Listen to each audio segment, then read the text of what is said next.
नमस्कार दोस्तों, चैनल को सब्सक्राइब कीजिए और बेल आइकन दबाइए ताकि हमारी हर वीडियो की नोटिफिकेशन सबसे पहले आपको मिल सके। सीमा गुलाम हैदर बहुत ही शार्प माइंडेड है। मतलब उसका दिमाग इतना तेज़ी से चलता है कि वह अगर सामने वाला थोड़ा कम सोचे ना तो उसका दिमाग वो डाइवर्ट कर ले, और उसे इस तरह की ट्रेनिंग भी मिली हुई है। आज मैं एक इंटरव्यू देख रहा था नवभारत टाइम पे उसमें ये सवाल पूछा गया सचिन से कि अगर भारत की सरकार कानून जो है अगर सीमा को पाकिस्तान भेजना चाहे तो क्या वो उसे जाने देंगे या खुद छोड़ के आएंगे, इस तरह की बातें पूछी गई। तो सचिन ने क्या बोला कि हाँ, हम कानून और बात जो होगी वो तो होगा ही, मतलब कानून को मानना ही पड़ेगा, हम दूसरा क्या कर सकते हैं, उसके बाद देखा जाएगा क्या होगा। लेकिन वो इतनी शार्प माइंडेड लड़की है, वो माइक लेकर खुद से बोल रही है कि हम दोनों ने एक दूसरे से ना जुदा होने की कसम खाई है, अगर हम दोनों जुदा हुए तो मैं मर जाऊंगी और ये भी मर जाएंगे। मतलब सोचिए, वह थोड़ा सा भी लेट नहीं करती उस चीज़ को काउंटर करने के लिए, कि उसका मतलब समझाने के लिए। फिर बाद में सचिन मीना बोलता है कि मेरा भी यही मतलब था, हम दोनों एक साथ जिएंगे, एक साथ मरेंगे। और वो कह रही है कि मैं तो यहीं मर जाऊंगी लेकिन पाकिस्तान नहीं जाऊंगी, मैं यहाँ जेल में रहूंगी लेकिन पाकिस्तान नहीं जाऊंगी। और वो कह रही है सचिन भी मेरे साथ मरेगा। सचिन ने नहीं कहा कि मैं मरूंगा, वो कह रहा है जो कानून करेगा वो तो मानना ही पड़ेगा। सीमा ने माइक ले लिया और फिर कहा कि हमने तो मरने का प्लान बनाया है और सचिन भी मरेगा। तब सचिन को कहना पड़ा कि हाँ, हम साथ में मर जाएंगे। वो तो बाद की बाद में देखी जाएगी, आज देखेंगे बाद में। अगर जाना भी पड़ेगा तो हम खैर कानून के खिलाफ नहीं जा सकते, उसके बाद जो होगा सो होगा। अगर हम अलग भी होंगे ना तो हम ऐसे अलग होंगे कि कभी अलग ना हो। जी सर, ये हम दोनों ने कसम खा रखी है, अगर हमें कानून अलग कर देगा तो हमारी जिंदगी का दिन आखिरी होगा। ये मेरी भी इनसे कसम है, इनकी मेरे से कसम है सर। इस जन्म ना सही अगले जन्म मिलेंगे, पर मैं इनके नाम से ही मरूंगी सर। सचिन मेरे पति हैं, ये दुनिया जानती है और एक दिन मानेगी भी सही। तो जैसे कि मैं यहाँ हूँ, अब यहाँ से तो मेरी लाश ही जाएगी।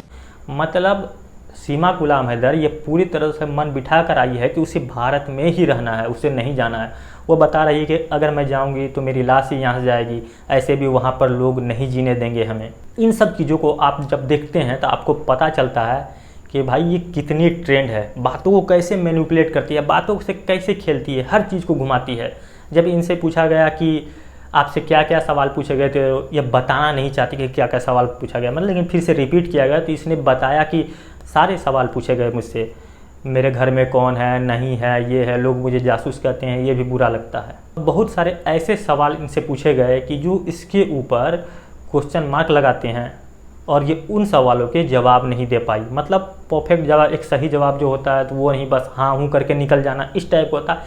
इसी तरह से ये उन सब सवालों को स्किप कर दी, मतलब गोल गोल घुमा के बातों को वहीं फिर से ले जाना। जैसे कि ये जब मीडिया को इंटरव्यू देती है तो आपको पता चल जाता है कि ये क्या बोलेगी, इस तरह का बात, इसका जिस लहजे में ये बात करती है, ये तो अब पता चल ही चुका है कि ये ISI की ही जासूस है।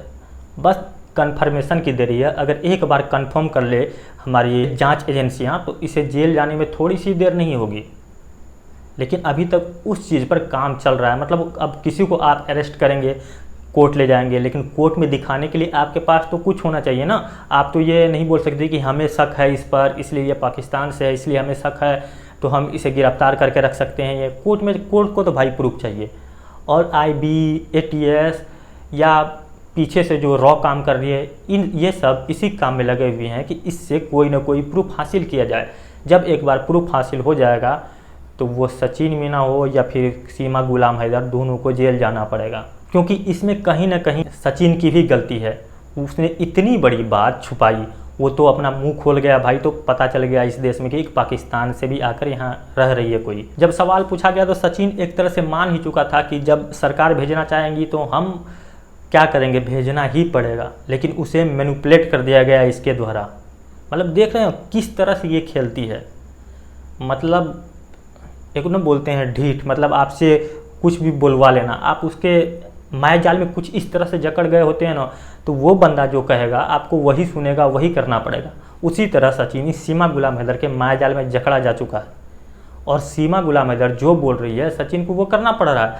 आपको इंटरव्यू देखकर भी पता चल रहा होगा कि सचिन कितना टैलेंटेड हो सकता है या कितना ये बातें बना सकता है। लेकिन आप सीमा की इंटरव्यू देखते हैं तो पता चलता है कि ये लड़की बारूद है, कहीं पे भी धमाका कर सकती है। देखिए, अगर ये इतनी ही सही होती तो अब तक जांच एजेंसियां क्लीन चिट दे चुकी होती कि जाओ तुम ISI की जासूस नहीं हो या पाकिस्तान से आई कोई स्पाई नहीं हो, इसलिए हम तुम्हें क्लीन चिट देते हैं। लेकिन देखिए, अगर ये सीमा गुलाम हैदर नेपाल के रास्ते इंडिया में आ सकती है तो हो ना हो उसके पीछे कोई ISI का आदमी आया हो या कोई ISIS का आतंकवादी भी आ सकता है। वो इतनी आसानी से भारत में प्रवेश कर सकती है तो कोई भी प्रवेश कर सकता है भारत में, और ये बात नकारा नहीं जा सकता। इंडिया में आज भी ऐसे करोड़ों लोग रह रहे हैं जिनकी कोई आइडेंटिटी नहीं है, लेकिन सरकारें पता नहीं उन लोगों को बाहर निकाल कर क्यों नहीं फेंक रही। अगर सीमा गुलाम हैदर इतनी ही सही थी तो उसने वो बात क्यों छुपाई कि मेरा भाई सेना में नहीं है, या वो बता देती कि मेरा भाई सेना में है, उसके चाचा सेना में हैं। ये सब बातें छुपाना कहीं ना कहीं इस चीज़ पर पर्दा डालना था कि मैं यहाँ पर रह सकूँ, और जो उसका मकसद था उसमें वो कामयाब भी हो जाती अब तक, क्योंकि 2 महीने से ज़्यादा हो चुके थे और वो रह रही थी यहाँ पर बिना किसी का कुछ खबर, कानो कान खबर हुए। तो वो अपने मकसद में काम कर ही रही होगी कि कहाँ पर क्या करना है। लेकिन इसी बीच उसका सारा राज खुल जाता है, वो मीडिया में आ जाती है, सेलिब्रिटी बन जाती है। सबसे बड़े जो संदेह की चीज़ है इसके पास वो हैं 4 मोबाइल, 5 पासपोर्ट। अब मान लीजिए आपके घर में 4 बच्चे हैं, एक मोबाइल पर मैं उसका इंटरव्यू सुन रहा था कि बच्चों के लिए मोबाइल है। बच्चों के लिए भाई मोबाइल, 4 बच्चे हैं तो क्या घर में 4 मोबाइल खरीद दोगे क्या? आपके घर में भी मुझे अंदाज़ा है कि बच्चों के लिए कोई स्पेशल मोबाइल नहीं होता। ज़्यादातर एक मिडिल क्लास की फैमिली की जो बात होती है तो एक मोबाइल में पूरा फैमिली चल जाता है। अब सोचिए उसके पास 4 मोबाइल हैं, उसमें कुछ मोबाइल उसने एक मोबाइल डिस्ट्रॉय भी कर दिया। अगर तुम्हारे पास 4 मोबाइल हैं, चलो ठीक है, मैंने मान लिया कि 4 मोबाइल थे, 4 मोबाइल हैं, तो उसमें से एक फ़ोन आपको डिस्ट्रॉय करने की क्या ज़रूरत थी? क्या उसमें बच्चे फिल्में नहीं देख सकते थे, कार्टून नहीं देख सकते थे? और 5 पासपोर्ट, वो भी अलग अलग नामों से। एक आदमी के 4-5 पासपोर्ट होते हैं। भाई हमारे इंडिया में तो एक आदमी का एक ही पासपोर्ट बनता है ना, एक आदमी की एक ही आइडेंटिटी हो सकती है। और जो उसके ID कार्ड है वो मतलब बाद में बना है और पासपोर्ट पहले बना है। मतलब उसके 4-5 जो पासपोर्ट हैं, कुछ 2022 से पहले बने हैं, कुछ 2022 के बाद बने हैं, ठीक है। और उसका ID कार्ड है जो वो 2022 में बना है, तो मतलब ID कार्ड आने से पहले उसका पासपोर्ट बन चुका था। अब सोचिए आम आदमी का बिना ID कार्ड के पासपोर्ट बन सकता है? अगर आप अपना पासपोर्ट बनवाने जाएंगे तो सबसे पहले आपका ID कार्ड लगेगा, उसके बाद ही पासपोर्ट बनेगा। अपन लोग का जो सिस्टम है, जो रूल रेगुलेशन यहाँ पर फॉलो किया जाता है, वो ऐसा हर जगह फॉलो किया जाता होगा। ऐसा नहीं है कि सिर्फ इंडिया में ही रूल रेगुलेशन है, बाकी जगह पे ऐसे ही कोई गया पासपोर्ट लेके चले आया। हर जगह पर यही चीज़ें फॉलो होती है, लेकिन उसका पासपोर्ट पहले बन जाता है, ID कार्ड बाद में बनता है। तो इस लेवल की ट्रेनिंग दी गई है कि वो चीज़ों को मैनिपुलेट कर सकती है। आपने देखा कि किस तरह सचिन को उसने मिनटों के अंदर मैनिपुलेट कर दिया, उसकी बातों को घुमा दिया कि हमारा मतलब ये था, ये नहीं था, ऐसा करना हमारा मकसद है कि अगर हम जुदा हुए तो ऐसे करेंगे, वो करेंगे, मैं यहाँ से जाना नहीं चाहती, यहाँ की जेल में रह जाऊँ, सड़ जाऊँ, यहीं की जेल में मर जाऊँ, लेकिन मैं जाना नहीं चाहती पाकिस्तान। तो उसके अंदर ये कलाकृति है, ये एक कला है उसके अंदर जो उसको ट्रेनिंग के माध्यम से मिली है कि आम लोगों से उसका IQ बहुत ज़्यादा है, जो सचिन से बहुत ही ऊपर है। सचिन उसकी बातों को भी समझ नहीं पाता। अब वो इतनी तेज और इतनी ट्रेंड है कि वो सचिन को जो दिखा रही है वही वो दिख रहा है। क्योंकि भाई प्यार में मारा हुआ एक बंदे को कुछ नहीं दिखता, उसे प्यार के अलावा कुछ नज़र नहीं आता जब तक उसे ठोकर ना लगे। तो सचिन के साथ भी यही सीन है कि उसे ठोकर नहीं लगी है। अभी तक कोई ठोस सबूत सीमा हैदर के खिलाफ नहीं मिले हैं, IB को या भी ATS को, जो सचिन को भी दिखा सके या मीडिया में आ जाए कि नहीं। अब इस बात पे पूरा कंफर्म हो गया कि ये जासूस है। लेकिन जिस तरह से उससे सवाल किए गए, जिस तरह से उसने जवाब दिया और जो बातें पूछी गई UP ATS के द्वारा, वो पूरी तरह शक के दायरे में है कि यह जासूस ही है। मतलब बस सबूत खोजने का देर है, कोई सबूत मिले, कोई प्रमाण मिले, बस इस चीज़ का देर है। बाकी हमारी जांच एजेंसियां कंफर्म है कि ये लड़की क्या है और क्या कर सकती है। वह इतनी शातिर और माहिर है कि आप पूछो मत। आपको तो देख के ही पता चलता होगा कि वो कितनी शातिर है और कितनी दिमाग की वह तेज है। और पाकिस्तान में भी वहाँ के जो इसके आस पड़ोस में लोग रहते हैं वो बता रहे थे खुले दिल वाली लड़की है, मतलब इसके घर लोग हमेशा आते जाते रहते थे, लोगों के लाइन लगा हुआ रहता था। एक नॉर्मल फैमिली के घर लोग कौन से ऐसे लोग हैं जो हमेशा आते जाते रहेंगे, आते जाते रहेंगे। और वहाँ के लोगों को भी ये लग रहा है कि कुछ ना कुछ इस लड़की में गड़बड़ है। उनका कहना अब ये एजेंट है नहीं है हमको नहीं पता, लेकिन कुछ ना कुछ इसमें गड़बड़ है, क्योंकि इतने सारे लोग किसी के घर पे जाकर क्या करेंगे। हर किसी को पता है, बस सबूतों के अभाव में इसके साथ अभी तक कुछ नहीं किया जा रहा है। अगर यही सीमा की जगह सचिन होता या कोई अब्दुल होता, सीमा गुलाम हैदर का बदला सचिन गुलाम हैदर होता है, कोई अब्दुल गुलाम हैदर होता, अब तक ATS इस बंदी को या बंदा को उल्टा टांग दी होती और उल्टा टांग के इतनी कुटाई करी गई होती है इसकी कि ये भाई खुद पूछने की भी ज़रूरत नहीं होती। इतनी कुटाई कर दी जाती है इस बंदे की नेक्स्ट लेवल की कि वो खुद मुंह से सब कुछ निकल जाता है उसके कि मैंने ये करा, यहाँ से यहाँ पहुँच गया। लेकिन वो एक औरत है, इसलिए ISI वालों ने इसे प्लांट किया कि आप एक औरत को एक औरत के तरह ट्रीट करेंगे, उस पर आप दबाव बना सकते हैं, उससे बात कर सकते हैं, उसके ऊपर प्रेशर बनाया जा सकता है, लेकिन आप उसे उल्टा नहीं टांग सकते, सिर्फ इसलिए क्योंकि वह एक औरत है। और सब चीज़ के अपने अपने इथिक्स होते हैं।